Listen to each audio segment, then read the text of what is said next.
We know that truly helpful service, people you can depend on, and sound financial advice isn't easy to come by. But at Envision Bank, you can rely on us. Rely on us to be there when you need us most, to help guide your financial future. And while we often think we're at the end of something, we're at the beginning of something else. Rely on us for a better tomorrow. Together, a brighter future is in sight. Envision Bank. See the difference. Good morning, everyone, and welcome to the Globe webinar, How Do I Buy a Home? Your Real Estate Questions Answered. I'm Eileen McElhaney Woods, the editor of the Globe's Sunday Real Estate section, address, as well as Boston.com's real estate site. It's a frenzied market out there with high prices, historically low mortgage rates, and little inventory, and our goal is to help you navigate it all. I'd like to thank our sponsor, Envision Bank, for making this possible. I am honored to introduce Ryan Kerwin, Executive Vice President of Residential Lending at Envision. Ryan, good morning. Thank you, Eileen, and hello, everyone. Envision Bank is pleased to sponsor today's important discussion. We're excited to be part of the dialogue because at Envision, we are supremely committed to providing access to home ownership, particularly throughout communities in Massachusetts. As a state chartered bank and a federally regulated institution, it is our duty and our passion to provide access to the capital to purchase homes. In 2020 at Envision Bank, we facilitated the purchase of over 1,250 properties, the majority of which were for first-time homebuyers. And a high percentage of those included some type of flexible lending component that might include a low down payment or flexibility in underwriting or the like. The bank believes, and I believe, that a high percentage of home ownership creates better communities and a better society. And there are countless studies that validate that belief. Home ownership also has the ability to create equity and wealth for an individual or a family. So as Eileen mentioned, rates are at historic lows, which creates a strong market opportunity for entry into home ownership because it makes properties more affordable. But it also creates challenges as demand is very much unbalanced with supply right now. So as a buyer or potential buyer, you need to understand how this market will influence your own personal quest for home ownership. So today I am really proud to be associated with this panel. We spent a little time together yesterday, and what seems to be a common thread is that all of the panelists come from organizations or are in roles that share a common motivation or a theme. And that is that they play a role of a coach or an advocate for you in this process. And if I were a buyer, if I were you, that's what you should be focused on in your journey. You should align with people and take advice from people and ultimately work with those people who are willing to educate, coach, and advocate for you. So I've had a chance to see some of the questions that will be discussed today, and I think they're really good ones. You have access to some great resources, and these are people who want to help you and empower you to make a strong, informed decision that should impact the rest of your life. And so as you go through this journey, use these opportunities to take advice from those people. For anybody, there's going to be obstacles that come in our way, even for the most well-qualified borrowers, and at Envision, we consider ourselves coaches and look to partner with the type of people who are here for you today to advocate for you. So without further delay, welcome to discussion, and I'm as eager to hear from this panel as you are. So I'll hand it back to Eileen. Thanks, Eileen. Thank you, Ryan. As Ryan mentioned, we are joined today by a very knowledgeable selection of panelists representing several facets of the home buying process. Welcome, Angelo Newby. Angelo is Senior Relationship Manager at Mass Housing, which is an independent quasi-public agency that provides financing for affordable housing in Massachusetts. Also welcome Melvin A. Vieira Jr., a realtor with Remax Destiny in Jamaica Plain and President-elect of the Greater Boston Association of Realtors. A licensed realtor since 1989, first in California, Melvin has been working in Greater Boston since 1996. With insight on buyer assistance in Boston proper, we welcome Karen Rabaza. She is Assistant Director of Home Buyer Services at the Boston Home Center Division of the City of Boston Department of Neighborhood Development. Good morning, panel. Good morning. Good morning. We've all witnessed the frustration of buying a home in today's market. And as they always say, forewarned is forearmed. We will be happy to take audience questions toward the end of this discussion. And I encourage the audience to use the Q&A tool at the bottom to ask questions live. And as we noted earlier, the event will be recorded and sent live to you. A lot of the questions we received were about the market today and whether now is a good time to buy or whether buyers should wait. Is it a good time to buy, Melvin? Is it a good time to buy? It's a great question. Yes, it is a good time to buy if you can buy. Thing is that you need to make sure you're really prepared. And being prepared is being with the right team, the right people around you. And that's the most important thing. And that's why we have these people in this panels assembled today. So I'll go in depth a little bit more about that once we get a little further in this conversation. Thank you, Melvin. I understand that it's better for buyers to actually contract with a buyer's agent. Is that your understanding? And if so, why?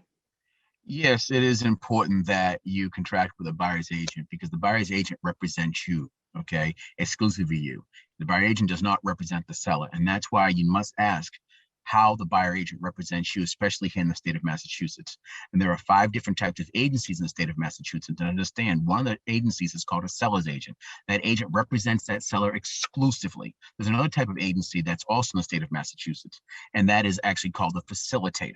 That agent does not represent anybody. All that agent does is push paper back and forth within the transaction. There's another agency called designated agency. If anything ever happens to that agent, then an agent will be designated to represent them in that capacity. There's also another agency called dual agency, where that agent has to tell you and mutually disclose to both you, the buyer and seller, that they're representing both of you within the transaction. Now, I didn't mention, I left the last thing, it's called a buyer agent. That is the most important piece, and that's why we're here today. That agent represents you. You must be and understand that agent works in strictest confidence for you. Okay, and you must disclose, or never disclose, but please talk to that agent.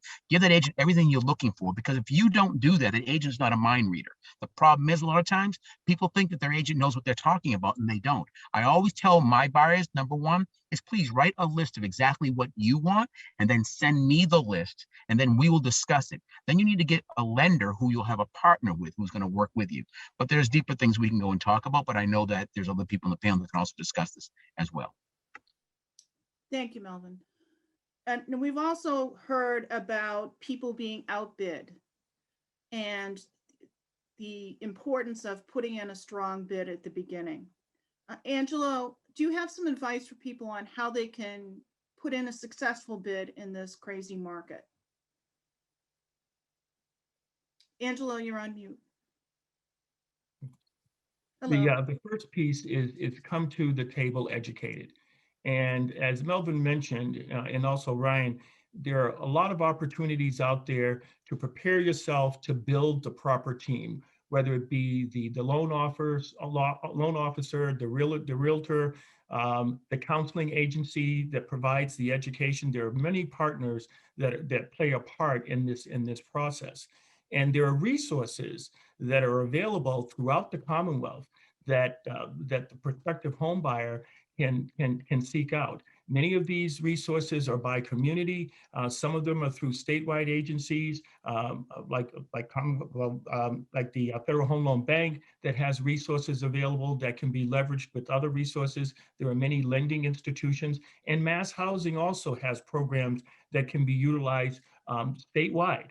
So no matter where you're buying, whether you're purchasing in a gateway city or you're purchasing in some of the other communities, there are resources that are available to aid you in making the best offer possible. And so don't think that, oh, for instance, I don't have enough for a down payment. Well, look at some of the down payment programs that are available that can be leveraged, so that if your down payment is only 5% and maybe you need to get to 6 or 7% to make it look a little bit better, take advantage of the resources. The city of Boston has resources also that can be leveraged along with Mass Housing and some of the other communities. and it'll help you with the most important piece. You have the income, you have the credit, but you don't have that down payment. There are resources that are available to you out there across the Commonwealth. Angelo, a follow-up question. We always hear that the typical down payment is 20%, which can be very prohibitive for some prospective home buyers. Is that still the case? No, in many cases, there are still programs out there that the down payment and closing cost assistance can be all of your down payment, which could be a zero interest, zero down payment. Mass Housing and other agencies offer programs at 3%, at 5%. If you're purchasing a multifamily, we have programs where the prospective borrower's down payment piece only has to be 3%. The rest of it can be from a relative. It can be from one of the programs that are available. So there are many programs that you can put down 0% in some cases, or as little as 3% in many cases. Now, it's my understanding that you need to obtain private mortgage insurance, PMI, if you don't put 20% down. Is that the case with mass housing programs, or is there a way to avoid having to have PMI if you put less than 20% down? Certainly, we have programs that will meet many borrowers' needs. Certainly, we have a program that just was launched at the end of last year, which is our Workforce Advantage program for borrowers at 80% or less than medium income for the Commonwealth. The 80% or less income. But the piece of that is that Mass Housing will cover all of the expense for the mortgage insurance, all of the expense, 100%. And there are other ways that mortgage insurance can be covered by the lender. Mortgage insurance can be covered by, not as much as it used to be, but by the seller. But there are opportunities that mortgage insurance can be covered by other parties. We also have mortgage insurance, which is at lower cost than what you'll find, and MI Plus, which is the biggest piece of mortgage insurance for Mass Housing. And that if you lose your job, Mass Housing will cover up to $2,000 per month, principal and interest, for up to $12,000. And for many people who last year in COVID lost their jobs and weren't able to pay their mortgage, if they had a mortgage with Mass Housing with our MI Plus, it was covered by Mass Housing and they did not have to pay it back. That's the biggest emphasis, is now they didn't have to dip into their savings accounts. They didn't have to go out and borrow money. This was covered in part by Mass Housing without repayment. So there are many programs out there, but we just need to have everyone educate themselves, do their research, build their team, and take advantage of the programs that are available. Now, speaking of programs that are available, Karen, we've read in the news that Mayor Walsh, one of his initiatives is to build more affordable housing in the city. Now, there are several programs that the city sponsors that are available for first-time home buyers. Can you expand on that, please? Oh, you're on mute, Karen. Okay, thank you. And thank you for having me. We really appreciate this opportunity. And I can tell you that Mayor Marty Walsh is really thrilled that we have this opportunity to share our products. So it is really interesting. For the Boston Home Center, we call it a one-stop shop, right? Where we can help you really help you buy your home with financial assistance. We can help you with repair on your home, with programs that we have to repair your home. And we can help you also to retain your home. So there is a lot of programs that we do offer for City of Boston residents. I can tell you that I'm very proud that I'm working for this agency for the City of Boston. We do have also for the affordable, and we have affordable properties. We have the lotteries, the neighborhood housing initiative program. When we have properties that are newly constructed, that are either singles or two-family homes. that are there and they're below market price. And those are for low income families. So we do have a lot of programs where we can help and assist home buyers through this process. Wonderful. One of the first steps that buyers need to take before they start house shopping online, which many people do, is to prepare themselves financially and I think emotionally to jump into the housing market. There are two reasons why mortgages are usually rejected. One is poor credit and one is a high debt to income ratio. Can our panel please weigh in on what a good credit score is, how to arrive at it, and how to lower one's debt to income ratio? Anyone? Sure. So I can tell you that it's depending on the program. There are really good programs, first-time home buyer programs, that even though you think you have a low credit score, you can still apply for a mortgage. For example, one of the programs is the One Mortgage product, where you can have a 640 credit score to buy a single and a condo, and 660 for a multifamily properties. Really, an ideal FICO will be to have something to be 680 and above, because it will benefit you in so many ways, right? Not only when you're buying a home, but also when you're refinancing your home, or when you need to have any, you need to acquire any equity from your home. So the higher the credit, the better the possibilities. But yes, for first-time home buyers, there is more. There are programs available, like I mentioned, like the One Plus, that you can have a 640 for a single or condo. How do you make that? How do you do that become to have a good credit? And it's really hard nowadays, especially that now we need to use that credit, right? And it's really understanding what credit means. Where do we need to be? How much do we use on that credit? So the TAMA rule is that you really need to have, your total credit needs to be below the 30% usage from your total credit. And that's how you start building up your credit. Student loans right now, it's being a very high effect when it comes into qualifying for a mortgage and all of that. So getting education, like Melvin and Angela mentioned, is very important. Going to the first-time homebuyer classes that can guide you, direct you, and how to become successful in your credit. How do we maintain the low revolving credit? It's also very important. That will help us with our credit. Karen, I don't know if you guys, anyone have something else to add? Karen, your point underscores the importance of first-time homebuyer classes and education, many of which are, these classes are free. Many of them are virtual. It's just a buyer who's well prepared is going to be more successful in this market. We've heard there are things that buyers shouldn't do before they go to obtain a mortgage, such as buy a new car. Are there things that buyers can do before they go to obtain a mortgage to improve their chances? Angela?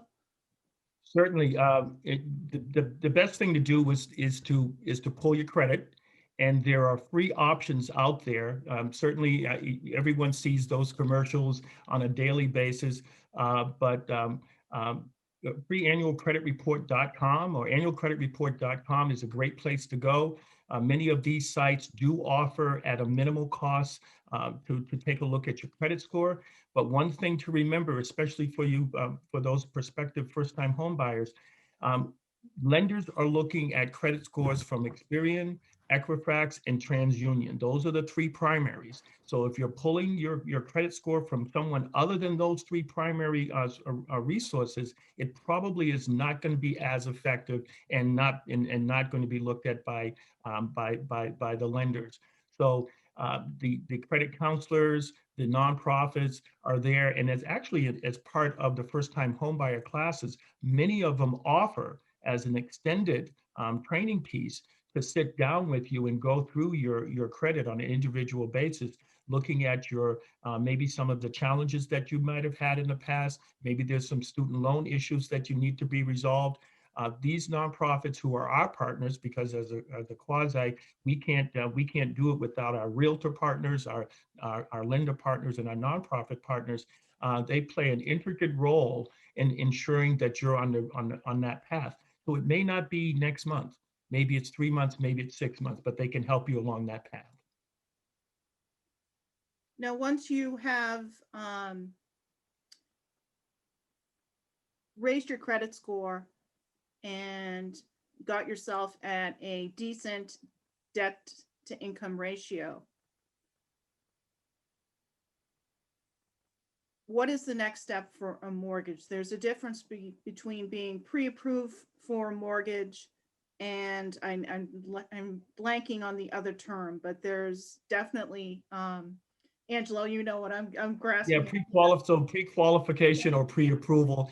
Some people see them as being interchangeable, but we really want you to be pre-approved because that's where the lenders have actually gone through your credit, they've gone through your income, and they know exactly based on what's in front of them, hard information, hard confirmation, what you can actually afford. So we want the pre-approval. Thank you. Thank you. And Karen, is there a chance that buyers who come in with buyer assistance programs and lower down payments, is there a chance that sellers will reject that person's bid based on that situation? So that is a very tricky question. It depends how, the seller sees it. I can tell you that you want to make sure that as a buyer, you do qualify for, you have that pre-approval, like Angela mentioned. That's very important, right? Because that gives assurance to the seller.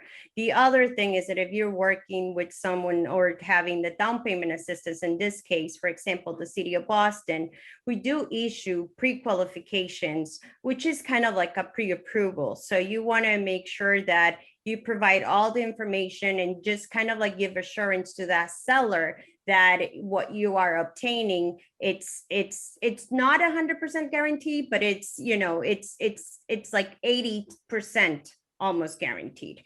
So it's just giving the assurance and talking up front to the seller and how you're planning to buy this home. Sometimes you have to involve the team to talk to that seller's agent, right? That's very important to be able to communicate. That's why it's so important to have a team that understands the program that you're going to with the mortgage and understands how the system works in terms of down payment assistance, and that able to work with realtors. It's really important, that communication, just so they can feel comfortable in accepting an offer. Thank you. Melvin, would you like to weigh in, please? Yes, I would. And thank you very much, Karen and Angelo. You guys brought up some really good points, and thank you. Great question. The most important thing is that your realtor, okay, or your real estate agent, they're two different things. We can talk about that later. But my point is that you make sure your agent understands how these programs work. If your agent doesn't understand the type of loan you're in, please make sure your agent talks to your lender and ask them the type of program you're in. And if they don't understand in what city or municipality the type of down payment assistance being given to them, have them call that city or town and municipality to get the answers from them, exactly how it works. Because the agent's job, who is representing you as your buyer's agent, is the one who needs to present this package fully. Just think of them as being an attorney almost, presenting your case to somebody else. And they need to educate the seller's agent, so the seller's agent can then educate the homeowner who is selling the home in the right way, so they understand that your package or your loan or your offer is just as good as the next person next to them that is presenting it. A lot of times you find out why loans, or should I say offers, don't get accepted is because the agent on the other side doesn't understand how the program actually works and is able to communicate that directly to their seller who they represent. The thing is that every single one of these programs actually work, but they need to be educated to educate their seller so they can get their seller the maximum amount of for the property that they're trying to sell the property for, and also let the seller know that, you know what, this loan will close. It's just as good. I'll say it again. This loan will close. Thank you. Melvin, if I may, a follow-up question, and you brought it up, so your fault. Can you please explain the difference between a real estate agent, such as a buyer's agent, and a realtor? So we all are real estate agents because we get our license from the state of Massachusetts. But those who actually pay into the association, the National Realtor Association, is then we get the designated title, the R that I have right here, as a realtor. So what happens, we're paying into association. So basically, one thing I love about it is being a realtor, we have another authority or another layer looking at us to make sure that we act right and we do the proper thing. Not saying that the real estate agent is not doing or acting right. I never said that.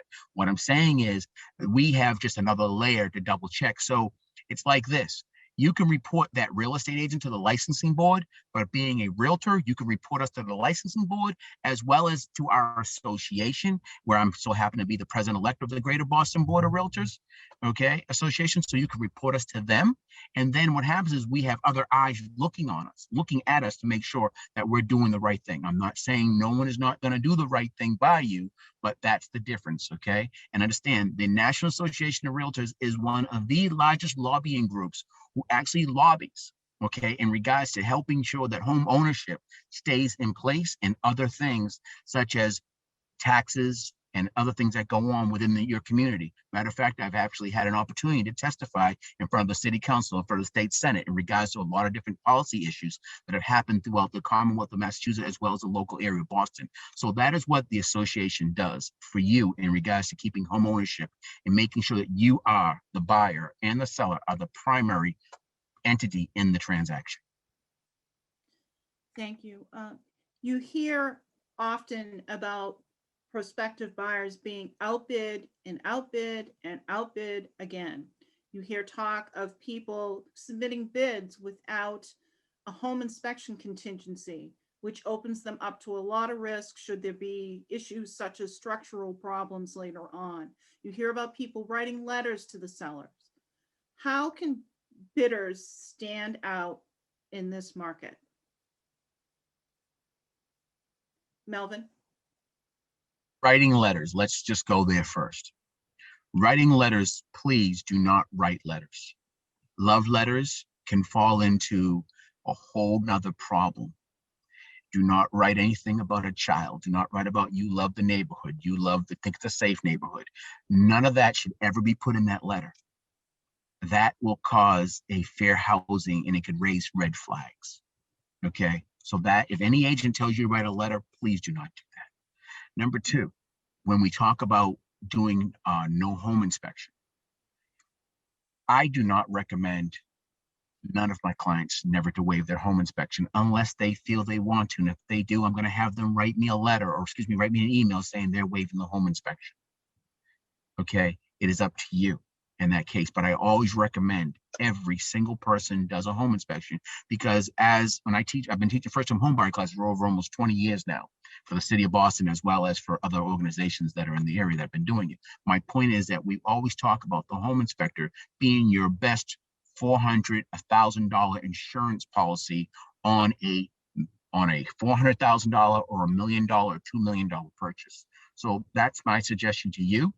Now, yes, to make your offer competitive, there are other ways to go about that, and we can discuss that later, but there have to be strategically designed, and you and your agent must have those conversations.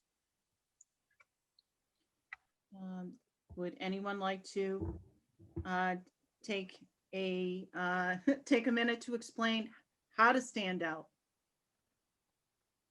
in this market? Perhaps maybe we can delve into the pros and cons of an escalation clause. I can talk about how you can stand out. Standing out is getting good partners by you. Standing out is making sure that you understand how that offer is put together and structured. When I present all my offers, I make sure that in the very beginning, I write who I'm working with in my beginning. It's a cover sheet that's sent right to the agent, basically, and it also talks about who I am. And it also talks about who my attorney is, who my home inspector is, who my lender is. And I give them all the numbers. That's number one, how you stand out. Okay. If you're going to write a love letter, that's the love letter that you give to the agent. Okay. Telling who the buyer, the seller's agent, who you're working with. The other thing is making sure that your agent does the proper thing by running what we call a CMA, comparative market analysis for the area, and drilling down the values and figuring out what's going on in the area and how much the homes have sold in the area, and what the actual maximum price for that area is. So you understand where what number you can possibly go to. But also you need to know how much money you can actually afford to really become a competitive offer. There are many things that we can do. There are a lot of lenders that will also do what they call pre-approvals, but they call them a cash offer, technically, a cash pre-approval, which it's just another word of saying pre-approval. They can get you, all it is subject to getting the appraisal done. And then a couple of conditions in underwriting. There are a couple of things that they write, okay? But everybody has their ways of doing it. But the thing is, the way to stand out is to make sure that you are totally prepared, you know what you're looking for, and you're working with competent people by your side. As Karen said, build your team, have a great team by you. That is the way to really stand out more than anything. Because I can tell you, I put in 2 offers this past weekend, and because I had my team beside me and everything was done, looks like they're both going to be accepted. Why? Because I did the right thing in the very beginning and prepared the agents who represents the seller of how I'm going to work and what I'm going to get done. And also to reinforce what Melvin is saying, it's really important for a borrower to understand that they meet the 4 C's, right? We all heard about the 4 C's, which is really important, which is your capacity, your credit, your capital. So building that and understanding that, because that's going to help your ratios, and giving everything to the lender makes the file stronger, because sometimes even the seller, the seller's agent might contact the lender just to see how strong that application is. So that's something that they review when they're looking at the offers. So as a buyer, being well prepared and providing all the requirement documentation to the lender, it's very important. Yeah. That said, having a qualified quality agent, how many agents should a prospective buyer interview before signing a contract with one? Interviewing, that's a very good question. My thing is this, is that you should interview as many as you can within reason. And I say this because you may get a referral from a friend of yours who may know an agent. You might know a best friend of yours who just got their real estate license. You might have heard of a seasoned agent such as myself who's been around for a long time and you want to talk to. My thing is this, is you go right to them and you ask them some specific questions, okay? And if they're brand new, do not discount a brand new agent, because I was brand new at one point. So understand, but to ask that brand new agent, are they working with a manager or a mentor who they have who can actually help them through the process, that since they're helping you, if there's any questions out there. The other thing I want you to do is then I want you to interview their mentor or their manager to make sure that mentor or manager is going to be by their side. If there's an experienced agent such as myself, you want to make sure you still interview me and ask me the same questions, okay? But you also then turn around and say, do you have capacity to work with me, okay? And ask that question, okay? And the real question is, are you ready to buy? That's my question to you, okay? Because the important piece is, because you just may be looking around and kicking tires. My point is this, that you know what, you got to make sure that you find the agent that makes sense and you feel comfortable. But understand something, you're entrusting this one agent, and you need to narrow it down to one agent. I don't want you having 5 different agents. I want you to have one agent, and I want you to understand that agent, you're gonna have to trust that agent. You're gonna have to be open with that agent, and you have to disclose if you're looking at other things in other areas. But my thing is, I have a list of questions that you can actually ask. And hopefully at the end, if anybody has any questions, when we can get information that is not answered, I can give you those list of questions that you can actually go ahead and keep in your file. So you can ask agents these questions. But my point is, make sure you have an agent you trust and you know. It doesn't always want to be your best friend. It doesn't always want to be your brother, your sister, your uncle, because then sometimes they think they can be lackadaisical in certain things with you and not do the right thing. Not saying they're not going to, but sometimes they forget because they have that knowing and trust to you. My thing is this: anytime you meet one agent, the first agent, they should tell you how they're going to work for you. In the very beginning of this conversation, I told you the 5 different types of agencies in the state of Massachusetts. They need to disclose that up front. If they don't do that, they've broken the state law. But there's other things we can talk about as well. But thank you. Circling back, Angela, I'm gonna ask you to explain what an escalation clause is and how it works. From a perspective of purchasing a home, or Yes. I think probably Melvin would probably be better suited to answer that question. Okay, Melvin, you're in the. So thank you. That's all right. The escalation clause basically is, there's a couple of ways of setting up escalation clauses. Escalation clause can basically say that I will pay up to a certain number, $2,000 or $3,000 above the asking price, but subject to me or my agent actually seeing the offer, and then they'll pay up to that number. But the real important thing is that the lender, and I know why you went back to Angelo, is the lender must make sure that the person can actually be approved up to that number. So the point is that that buyer needs to be approved up to that number. So what I'll say and repeat it again, the escalation clause basically can work is that the buyer will pay up to a certain price or match the offer that is on the table and pay XYZ amount of money over that number. And that's basically one of the ways of doing escalation clauses. There's a few other ways of doing escalation clauses, but that's one of the most simplest ways of putting an escalation clause together. I personally don't like escalation clauses because I've seen actually and had a situation where there was 2 escalation clauses that were actually identical. And oh yeah, and I was a listing agent. And that's why I removed the escalation clauses out of all my listings now going forward, and I write it in the offers, because that just gives it straight down. Just give me a number, call it a day. That's where we are. And give me your terms and conditions. I'll tell you what really works, Eileen. The best thing really works is the best terms and conditions put together, okay, in that offer, and that agent being prepared and having a conversation prior to doing the offer with the listing agent is probably your best bet. And that is why you need to make sure you have a good agent and you're confident about that agent. And one of the things that we're seeing is that houses are going for well above asking prices. Now that can run into a situation when you go to get the appraisal. Can someone please weigh in and explain what the situation is? Angela, this one's on you. Yeah. So, and we've had this happen, and this isn't something new, which is why we always say be prepared, and know what your maximum dollar amount is, which is why we get the pre-approval. We tell, especially first-time home buyers, we work with guidelines. We work with Fannie Mae and Freddie Mac, and these are the government-sponsored entities that just about every lender utilizes when it comes to underwriting loans.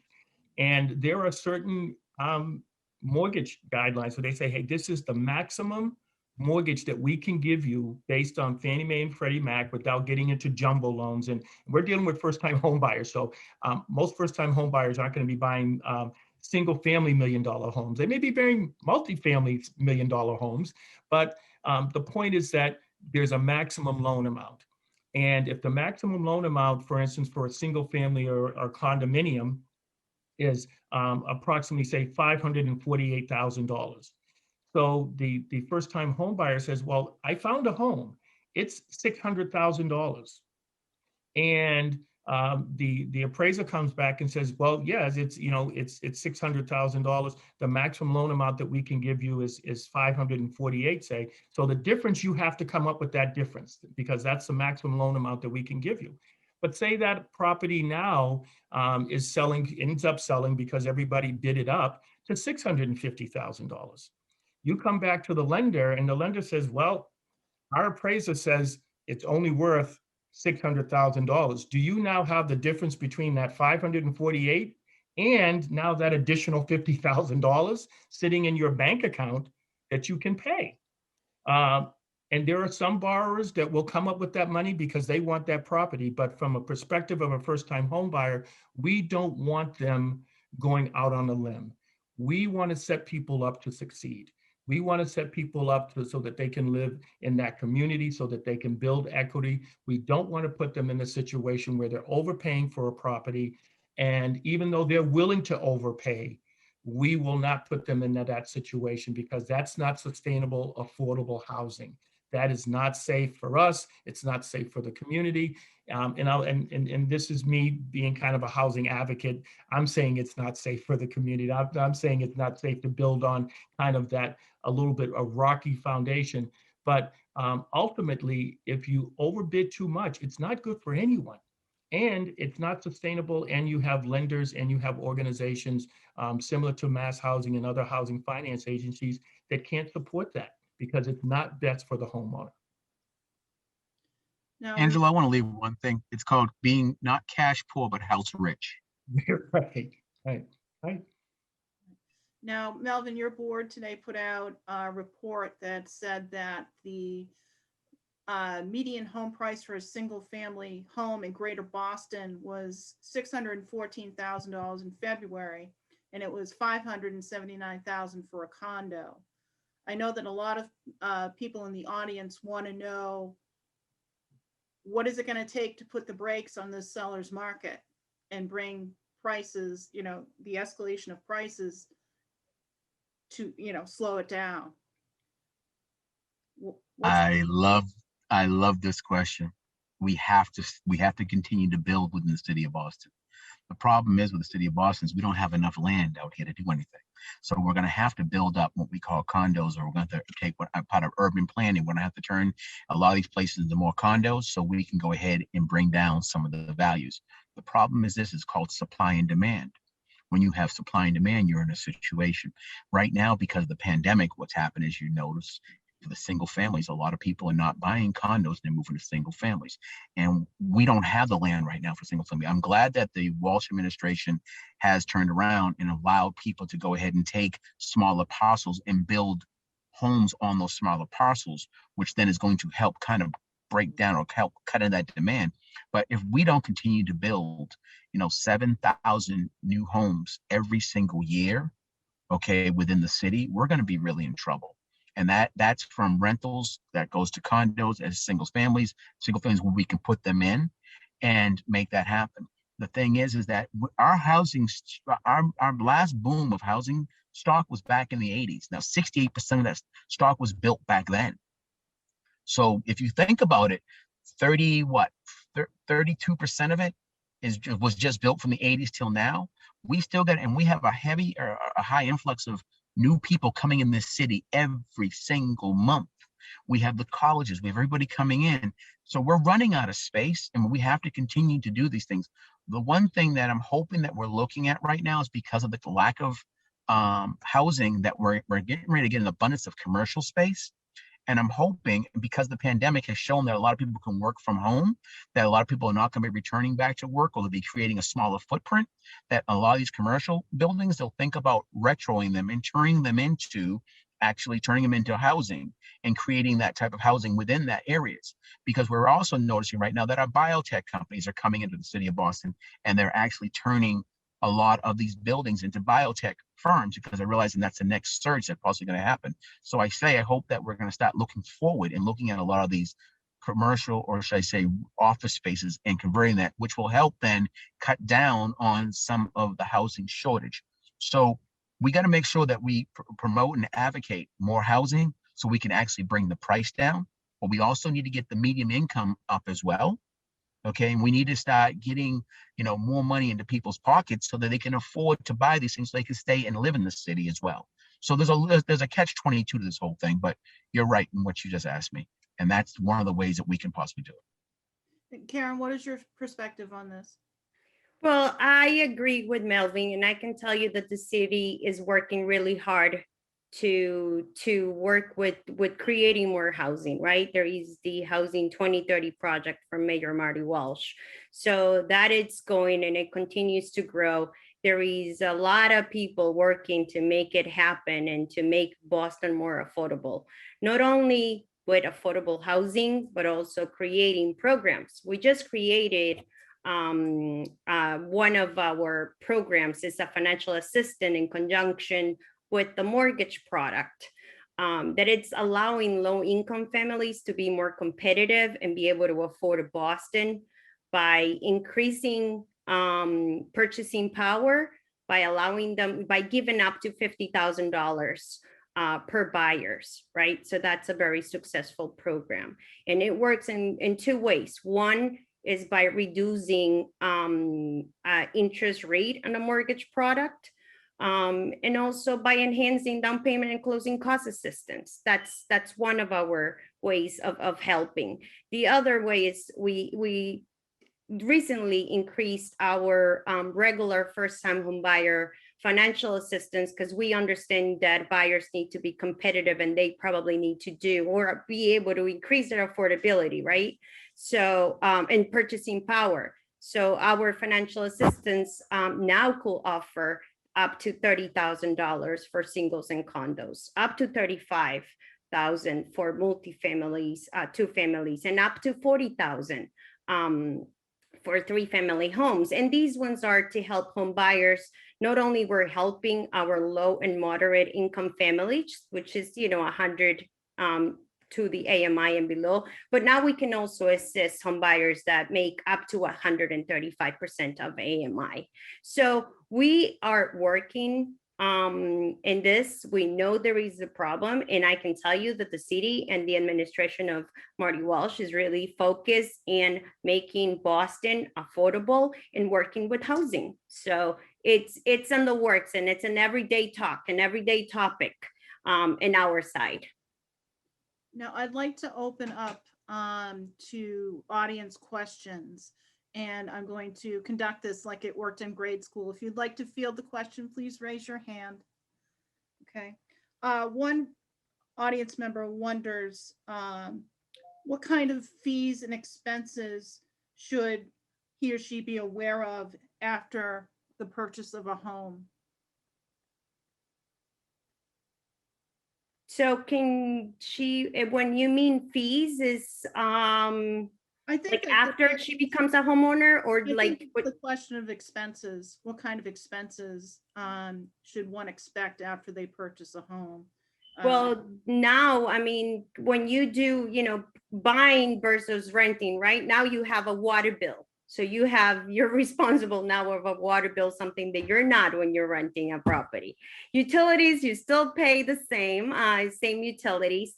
You do have your taxes and home insurance, and you want to make sure that those are added, and you want to talk to your lender on that, because usually that gets paid into your mortgage, right? Those are the escrows. And sometimes you will have mortgage insurance, but any other expenses, and of course, maintenance. Now you have the maintenance on that property. So those are the things that you want to be aware of once you close in a home. Thank you.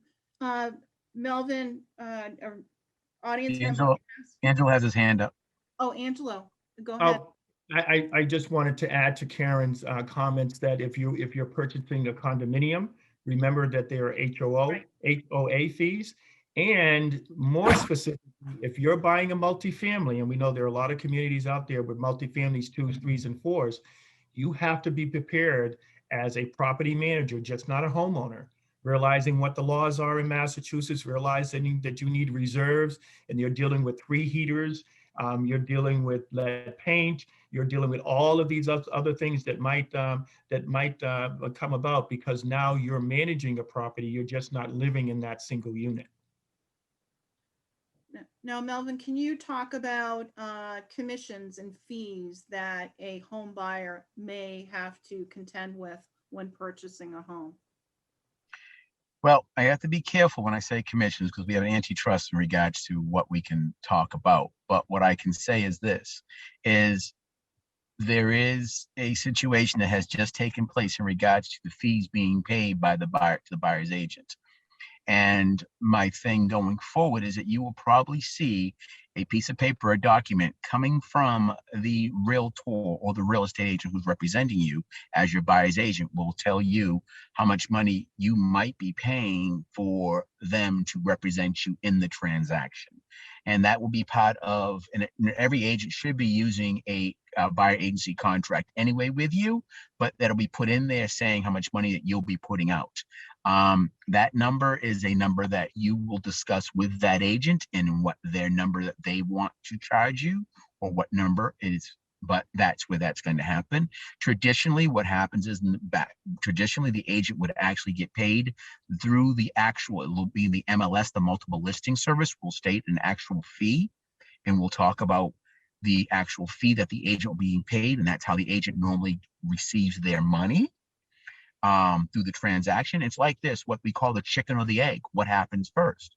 Yes, the seller wants to sell the house, but guess what? You're going to buy the house and you're bringing in a mortgage. So your mortgage then pays. So how does people get paid? That becomes the question. But going forward, you will start seeing probably in the next 6 months or so that every agent will be, and especially here in Massachusetts, will be giving you that contract, which will state how you'll be being paid. Now, the question is how the lenders are going to be looking at that fee being tacked into the process. And that is the logistics that we haven't figured out, because realtor fees by being paid in the mortgage is something that is something that has not been totally worked out. So I'm going to leave it that way right now. Hopefully that's answered some of the questions. Now, is it just a follow-up here, Melvin? Is it the buyer who typically pays the realtor commission, or is it the seller who pays both? Typically and traditionally, it is the seller who's paid the commission from the proceeds of the sale. Okay. But as I stated earlier, it's like the chicken or the egg, which came first? Did the buyer come through and the buyer gave the money? But the way it is normally the money comes from the proceeds of the sale, and that's how the agent would get paid in the transaction, and traditionally. And circling back, an audience member wants to know what a decent debt to income ratio is. So we really, it really depends on the program, but we really like to see anything below 43 of DTI. I believe that's really healthy. Anything below that, I mean, some programs will allow you to go up to 45 or even 50 of the DTI. Just remember, I mean, it's maximizing, right? Your how much you can afford. But a healthy one, I will say, and I don't know if Angela agrees with me, but it will be around anywhere between, 45 to 43 and below. And one of the things that I will always add is remember, and first-time home buyers will learn this if they take a first-time home buyer class. Everything that we do in the mortgage business, which is kind of counterintuitive, is based on gross income rather than net. So when it comes to the debt to income ratios, yes, they're going to vary widely based on program. We like to see them as, certainly as low as possible, but they will vary based on program. But just remember that everything is based on gross income rather than net. And you really do need to sit down and look at your expenses, especially when you're about ready to purchase a home, to make sure that you're prepared. And the lenders and the other professionals, the team members, will work with you as far as the debt ratios are concerned. I just want to say one thing, and Karen said DTI, and then Angelo said what it was, debt to income. So I just want to make sure everybody knew, because the acronyms, we tend to use those a lot, and then you get lost. We had several questions from baby boomers, and baby boomers being the second largest generational cohort buying homes these days. Is there a different way that buyers, first-time home buyers later on in life, should approach the home buying process? So you're saying they're baby boomers looking to buy for the first time? Yes. Well, they're just like anybody else. My thing is this: the good thing about them, a lot of them have some money that they've saved up, compared to most, because they've had the opportunity to do it. So I would look at the fact of they come from a more of an equity, position, where be able to put down a little bit more money to do certain things, to have some money in reserves because they can go ahead and fix up the home. I always tell people, look for the worst home in the neighborhood and fix it up and put sweat equity in. But the problem is HGTV has ruined a lot of things in this business. Yeah. So believe me, stop looking at the sugar on the ice, or the jimmies on top of the ice cream cone. You know what? Look at the ice cream cone, look inside the cone and get that cone, then make it your own ice cream. That's my most important thing. Okay. That's my biggest advice. And that's the biggest thing I can tell you. So look for the worst home in the neighborhood and fix it up. Build sweat equity. But you can't remodel a kitchen in 2 days? No, no, no, no. So that's all camera magic. Yeah. Now, there were some questions about buying in cities versus buying in the burbs. And I know the pandemic has turned things on its head where prices in the suburbs and in vacation areas are skyrocketing. Is there going to come a point where that stops and reverses itself and I know prices in the city aren't climbing as high as they are in the suburbs, and So where should a buyer be looking? TOD, keep this in mind. I just used an acronym, transit oriented areas. Okay. My point is this: if you're going to buy anywhere outside the suburbs, buy near a purple line, buy near a green line, buy near a red line, orange line, whatever, bus, whatever you can do so you can get back and forth into the city. That right there, if you're going to do anything, that is the most important thing of buying, because that is where your value is going to hold, because people are not going to want to get in the cars. They're going to want to get on that commuter rail early in the morning and ride that downtown if they have to go downtown, because of course the work days are going to be changed and different things are going to happen. So TOD, please remember that. Buy around or close to those areas. Well, I'd like to thank our panelists for joining us today and sharing your expertise. And I ask the audience to please look for the Globe and Boston.com spring house hunt coverage with information on buying, selling, staging, home design, loan programs, and more, which starts April 5th. And I'd also like to thank again our sponsor, Envision Bank, for making our discussion possible. And Ryan would like to offer a few closing remarks. Ryan? Eileen, thank you so much. I thought this was a great discussion. I think I was impressed mostly with the passion that the panelists had, and certainly I think that's a great example of what you should look for when you look for your partners in the home buying process.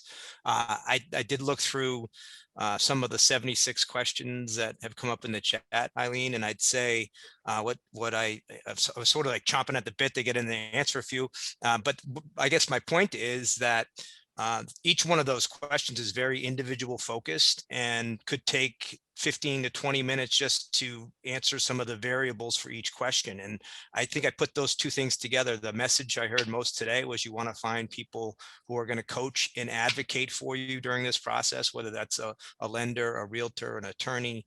I would put those things together, and the whole interview process is, as you reach out to a realtor, a loan officer, an attorney for advice, and you have these very specific questions, everybody sort of has an antenna for this. How willing is somebody to spend the time to speak with you about your individual questions? How much time are they going to take to really impress upon you that they are going to be your advocate, that they understand what you're asking, that they take the time to walk through your circumstance? Now, certainly the market's busy, so a lot of the participants are busy, but I think as you ask those questions, and I think you should gauge your choice to engage with partners based on how much time and passion they spend, just like these panelists did, to address your individual questions. And I think if you do that, if you sort of use that as your barometer, that you'll be in good hands. But at Envision Bank, I know that there are many loan officers who will spend the time to answer those questions. So we hope for the opportunity. And I think that a lot of those questions do need specific individual attention, but I was really impressed with the passion of the panel. So thank you for the opportunity to participate, Eileen. Well, thank you, everyone. Again, this session will be recorded. It has been recorded and will be sent to all participants. Thank you very much. Thank you. Here. Thank you. Thank you.